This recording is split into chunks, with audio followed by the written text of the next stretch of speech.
Class 12 UP board के प्यारे विद्यार्थियों, स्वागत है आप सभी का शिवम लेक्चरर में। नागरिक शास्त्र का पेपर है जो 19 फरवरी 2026 के लिए सबसे ज़्यादा महत्वपूर्ण है। मेरे प्यारे बच्चों, पूरा पेपर एकदम अच्छे से आंसर के साथ आपको बताने वाले हैं, तो आप लोग वीडियो को पूरा अंत तक देखिएगा। सेम ऐसा ही पेपर आपके बोर्ड एग्जाम 2026 में पूछा जाएगा। समय 3 घंटे 15 मिनट का होता है मेरे प्यारे बच्चों, और पूर्णांक होता है 100 का। यहाँ पर थोड़ा सा निर्देश देख लेते हैं, क्योंकि पेपर हल करने से पहले निर्देश पढ़ना बहुत जरूरी है। प्रारंभ के 15 मिनट परीक्षार्थियों को प्रश्न पत्र पढ़ने के लिए निर्धारित होते हैं। सभी प्रश्न करने अनिवार्य होते हैं। प्रश्न संख्या 1 से 10 तक बहुविकल्पीय प्रश्न होते हैं, एक एक नंबर के। प्रश्न संख्या 11 से 20 तक अति लघु उत्तरीय प्रश्न है, जिनका उत्तर आपको लगभग 10 शब्दों में यानी एक वाक्य में देना है। प्रश्न संख्या 21 से 26 तक लघु उत्तरीय प्रश्न फर्स्ट हैं, जिनका प्रत्येक उत्तर लगभग 50 शब्दों में देना है। प्रश्न संख्या 27 से 30 तक लघु उत्तरीय प्रश्न सेकंड है, जिनका प्रत्येक उत्तर लगभग 100 से 125 शब्दों में देना है। आगे देखते हैं। प्रश्न संख्या 31 से 32 दीर्घ उत्तरीय प्रश्न है, जिनका उत्तर लगभग आपको 250 शब्दों में देना है। सभी प्रश्नों के निर्धारित अंक उसके सामने अंकित हैं कि कौन सा प्रश्न कितने अंक का है। तो सभी लोग वीडियो को लाइक करेंगे, चैनल पर नए होंगे चैनल को सब्सक्राइब करेंगे, शेयर करेंगे। चलिए वीडियो को शुरू करते हैं। बहुविकल्पीय प्रश्न। प्रश्न नंबर 1 है, सोवियत संघ के विघटन का क्या कारण था? पहला है, राजनीतिक आर्थिक संस्थाएं लोगों की आकांक्षाओं को पूरा नहीं कर सकी, बिल्कुल सही। प्रशासनिक और राजनीतिक रूप से गतिरुद्ध हो चुका था, ये भी सही है। तीसरा है, उपभोक्ता वस्तुओं की बड़ी कमी हो गई थी, तो ये भी सही है, सी ऑप्शन। तो यहाँ पर उपरोक्त सभी हो जाएगा, डी ऑप्शन राइट हो जाएगा मेरे प्यारे बच्चों। इसके बाद प्रश्न नंबर 2 है, अगर आपको इसका पीडीएफ चाहिए तो डिस्क्रिप्शन में टेलीग्राम की लिंक मिल जाएगी, वहां से टेलीग्राम ज्वाइन करेंगे, आपको पीडीएफ मिल जाएगा। निम्नलिखित में कौन सा 1967 में आसियान की स्थापना के समय उसका सदस्य देश नहीं था? Indonesia, Singapore, Bharat, Malaysia. तो भारत नहीं था मेरे प्यारे बच्चों, बी ऑप्शन करेक्ट हो जाएगा। तीसरा है, अंतर्राष्ट्रीय मुद्रा कोष में 16.52% मताधिकार किसके पास है? अमेरिका के पास है, चीन के पास है, भारत के पास है या फिर रूस के पास है? तो अंतर्राष्ट्रीय मुद्रा कोष में 16.52% मताधिकार अमेरिका के पास है, ए ऑप्शन राइट हो जाएगा। इसके बाद मेरे प्यारे बच्चों चौथा प्रश्न है, ग्लोबल वार्मिंग किस प्रकार की समस्या है? राष्ट्रीय है, अंतर्राष्ट्रीय है, स्थानीय है, स्थानीय और राष्ट्रीय है। तो ग्लोबल वार्मिंग अंतर्राष्ट्रीय समस्या है, बी ऑप्शन करेक्ट हो जाएगा। पांचवा है, निरशस्त्रीकरण का क्या अर्थ है? कुछ खास किस्म के हथियारों को बढ़ावा देना, बिल्कुल गलत है। कुछ खास किस्म के हथियारों को इकट्ठा करना, यह भी गलत है। कुछ खास किस्म के हथियारों से बचना, ये वाला सी ऑप्शन राइट हो जाएगा। इसके बाद मेरे प्यारे बच्चों 6 नंबर प्रश्न है, क्या कह रहा है? द्वितीय पंचवर्षीय योजना में किस क्षेत्र पर सर्वाधिक बल दिया गया? कृषि पर, शिक्षा पर, उद्योग पर, सेवाएं पर। तो द्वितीय पंचवर्षीय योजना में मेरे प्यारे बच्चों उद्योग के क्षेत्र में सर्वाधिक बल दिया गया, तो सी ऑप्शन राइट हो जाएगा। 7 नंबर है, भारत और पाकिस्तान के मध्य ताशकंद समझौते पर हस्ताक्षर किस वर्ष हुए? 1965, 1966, 1971, 1972। तो भारत और पाकिस्तान के मध्य ताशकंद समझौते पर हस्ताक्षर हुए थे 1966 में, बी ऑप्शन करेक्ट हो जाएगा। इसके बाद 8 नंबर प्रश्न है, बांग्लादेश के निर्माण के समय भारत का प्रधानमंत्री कौन था? मोरारजी देसाई, राजीव गांधी, इंदिरा गांधी, लाल बहादुर शास्त्री। तो बांग्लादेश के निर्माण के समय भारत का प्रधानमंत्री थे Indira Gandhi, C option right हो जाएगा। 9 नंबर है, 1977 के सामान्य निर्वाचन में किस पार्टी को सर्वाधिक मत प्राप्त हुए? जनता पार्टी को, जनसंघ को, कांग्रेस को, कम्युनिस्ट पार्टी। 1977 के सामान्य निर्वाचन में मेरे प्यारे बच्चों जनता पार्टी को सर्वाधिक मत प्राप्त हुए। इसके बाद है 10 नंबर प्रश्न, क्या कह रहा है? मंडल आयोग की स्थापना क्यों की गई थी?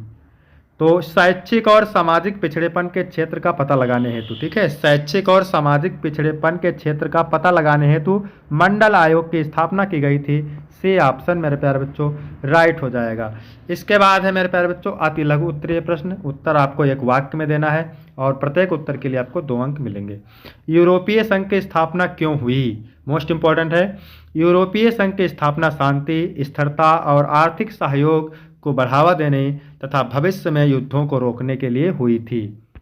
इसके बाद मेरे प्यारे बच्चों 12 नंबर प्रश्न है, आसियान के 4 सदस्य देशों के नाम। मोस्ट इंपॉर्टेंट है, आसियान के 4 सदस्य देशों के नाम इस प्रकार हैं। पहला है Indonesia, Malaysia, Thailand, Singapore. Indonesia, Malaysia, Thailand, Singapore. इसके बाद है 13 नंबर प्रश्न, यूनेस्को क्या है, इसका पूरा नाम बताइए। यूनेस्को संयुक्त राष्ट्र संघ की एक विशेष एजेंसी है जो शिक्षा, विज्ञान और संस्कृति के माध्यम से अंतर्राष्ट्रीय सहयोग को बढ़ावा देकर विश्व शांति स्थापित करने का काम करती है। इसके बाद मेरे प्यारे बच्चों 14 नंबर प्रश्न है मोस्ट इंपॉर्टेंट, मांझी संपदा संसाधनों का अर्थ स्पष्ट कीजिए। सांझी संपदा, मांझी नहीं रहेगा सांझी रहेगा। सांझी संपदा संसाधन का अर्थ है ऐसे संसाधन जिन पर एक समुदाय के सभी सदस्यों का समान अधिकार होता है और उनका उपयोग सामूहिक रूप से किया जाता है। इसके बाद 15 नंबर है वैश्वीकरण की कोई दो कारण लिखिए। तो वैश्वीकरण के दो मुख्य कारण हैं, पहला है सूचना प्रौद्योगिकी का विकास और व्यापार बाधाओं में कमी। सूचना प्रौद्योगिकी का विकास और व्यापार बाधाओं में कमी। इसके बाद 16 नंबर प्रश्न है स्वतंत्रता के पश्चात भारत की दो प्रमुख चुनौतियां क्या थी। तो राष्ट्र निर्माण, एकता और लोकतंत्र की स्थापना। स्वतंत्रता के बाद भारत की दो प्रमुख चुनौतियां थी, राष्ट्र का निर्माण और लोकतंत्र की स्थापना। इसके बाद है मेरे प्यारे बच्चों 17 नंबर, क्या कह रहा है सुरक्षा परिषद के कोई दो अस्थायी सदस्य देशों के नाम लिखिए। सुरक्षा परिषद के कोई दो अस्थायी सदस्य देश हैं संयुक्त राज्य अमेरिका और चीन। अन्य देख लीजिए, अन्य स्थायी सदस्य हैं रूस, फ्रांस, यूनाइटेड किंगडम। इसके बाद मेरे प्यारे बच्चों 18 नंबर है 1975 में राष्ट्रीय आपातकाल की घोषणा के कोई दो कारण बताइए। तो पहला है इलाहाबाद उच्च न्यायालय द्वारा तत्कालीन प्रधानमंत्री इंदिरा गांधी के चुनाव को रद्द करना। दूसरा है देश में राजनीतिक अस्थिरता और कानून व्यवस्था की बिगड़ती स्थिति। इसके बाद मेरे प्यारे बच्चों 19 नंबर है ऑपरेशन ब्लू स्टार क्या है, यह क्यों चलाया गया। ऑपरेशन ब्लू स्टार भारतीय सेना द्वारा जून 1984 में चलाया गया। यह एक सैन्य अभियान था जिसका उद्देश्य स्वर्ण मंदिर परिसर से जनरल सिंह भिंडरावाले और उनके सशस्त्र समर्थकों को हटाना था। इसके बाद 20 नंबर प्रश्न है मेरे प्यारे बच्चों भारत के पूर्वोत्तर में स्थित दो राज्यों के नाम। तो अरुणाचल प्रदेश और असम। इसके बाद मेरे प्यारे बच्चों लघु उत्तरीय प्रश्न फर्स्ट है, उत्तर आपको 50 शब्दों में देना है, प्रत्येक उत्तर के लिए आपको 5 अंक मिलेंगे। और मोस्ट इंपॉर्टेंट है वैश्विक ताप वृद्धि क्या है, इसके प्रमुख कारण क्या है। वैश्विक ताप वृद्धि यानी ग्लोबल वार्मिंग पृथ्वी के औसत तापमान में लगातार वृद्धि है जो मुख्य रूप से मानवीय गतिविधियों से उत्पन्न ग्रीन हाउस गैसें जैसे कार्बन डाइऑक्साइड, मीथेन के वायुमंडल में जमा होने के कारण होती है जो गर्मी को रोक लेती है और ग्रह को गर्म करती है। इसके प्रमुख कारणों में जीवाश्म ईंधन जलाना, वनों की कटाई और औद्योगिक प्रक्रियाएं शामिल हैं जिससे चरम मौसम, समुद्र स्तर में वृद्धि और पारिस्थितिक असंतुलन होता है। इसके बाद मेरे प्यारे बच्चों 22 नंबर है संयुक्त राष्ट्र आवश्यक है, दो कारण लिखिए। संयुक्त राष्ट्र की आवश्यकता मुख्य रूप से अंतर्राष्ट्रीय शांति और सुरक्षा बनाए रखने और वैश्विक समस्याओं के समाधान के लिए अंतर्राष्ट्रीय सहयोग को बढ़ावा देने के लिए है ताकि भविष्य के युद्धों को रोका जा सके और सभी के लिए बेहतर जीवन स्तर सुनिश्चित किया जा सके। इसके बाद मेरे प्यारे बच्चों 23 नंबर है पर्यावरण के मसले पर भारत का पक्ष स्पष्ट कीजिए।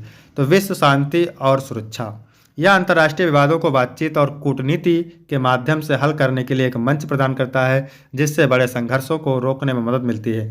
मानव अधिकार और सामाजिक आर्थिक विकास, गरीबी उन्मूलन, स्वास्थ्य देखभाल में सुधार और मानवाधिकारों की रक्षा जैसे वैश्विक मुद्दों पर सहयोग और सहायता प्रदान करता है। इसके बाद है 24 नंबर प्रश्न नीति आयोग पर एक संक्षिप्त टिप्पणी लिखिए। तो नीति आयोग यानी national institute for transforming India Bharat सरकार का प्रमुख थिंक टैंक है जिसे 1 जनवरी 2015 को योजना आयोग की जगह लाया गया। यह सहकारी संघवाद को बढ़ावा देते हुए राज्यों को शामिल करके सतत विकास के लिए रणनीतिक और तकनीकी सलाह देता है।